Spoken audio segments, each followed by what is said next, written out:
السلام علیکم، آپ دیکھ رہے ہیں ہمدرد نیوز اور میں ہوں غزالہ مجید۔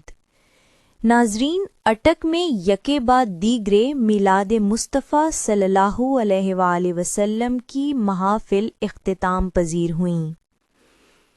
ان پرنور محافل کی صدارت معروف عالم دین علامہ مفتی ابو طیب رفاقت علی حقانی نے کی۔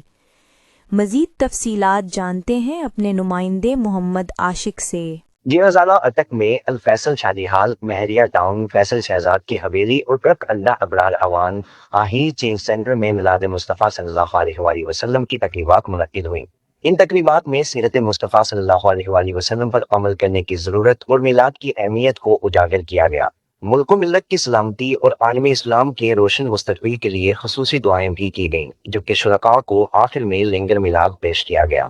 کیمرامین ٹیم کے ساتھ محمد عاشق، بیورو چیف، ضلع اٹک۔